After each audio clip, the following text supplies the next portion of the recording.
Hi అండి, అందరూ బాగున్నారా? ఈరోజు మా స్పెషల్ దొండకాయ పచ్చడి అండి. అలానే వంకాయ కూడా వేసానులేండి. ఏంటి డిఫరెంట్గా వండుతుంది అనుకోకండి, చాలా టేస్టీగా ఉంటుంది. వేడి వేడి అన్నంలో అలా పచ్చడి వేసుకొని తింటే అండి సూపర్ ఉంటుందండి.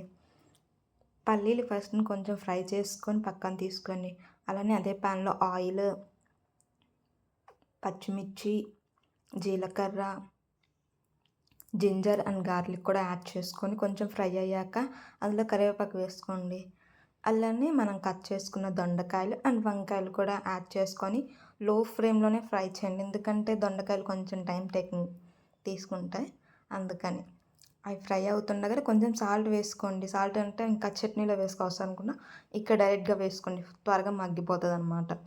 నాకైతే చాలా నచ్చిందండి పచ్చడి మాత్రం. స్పైసీగా తినే వాళ్ళకైతే ఇంకా సూపర్ ఉంటుంది. చలికాలం అయితే సూపర్గా వేడివేడి అన్నంతో అయితే ఇంకా అసలుకి చూసుకోవాల్సిన తిరుగు, అంత బాగుంటుంది. అలానే అది కొంచెం మగ్గిన తర్వాత వేరే గిన్నెలోకి తీసుకొని చల్లగా చేసుకోండి. అదే ప్యాన్లో టమాటా అండ్ కొత్తిమీర, పుదీనా కొంచెం వేసుకొని చింతపండు కూడా పులుపు తినే వాళ్ళకి, లేకపోతే అది ఆప్షనల్, వేసుకున్నా పర్లేదు వేసుకోకపోయినా పర్లేదండి. నేనైతే వేసుకున్నా, కొంచెం పులుపు ఇష్టం, అందుకని వేసుకొని కొంచెం ఫ్రై అయ్యాక ఫస్ట్ కొంచెం పల్లీలు తీసుకున్నాక అవి కొంచెం ఫ్రై అయ్యి కొంచెం మిక్సీ పట్టుకుంటే కొంచెం బరకగా ఉండకుండా మెత్తగా చేసుకోండి. ఎందుకంటే పల్లీలు కొంతమందికి నచ్చితే కొంతమందికి నచ్చవు, గరగరగా తగులుతూ ఉంటే.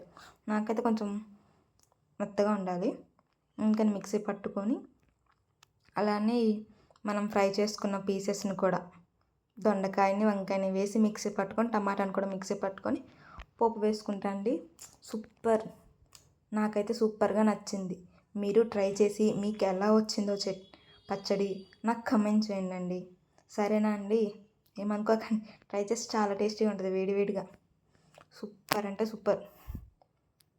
సరే అండి, ఇట్లు మీ గౌతమి సురేష్. అంతేనా? అంతే అండి, ఇంకేం లేదు.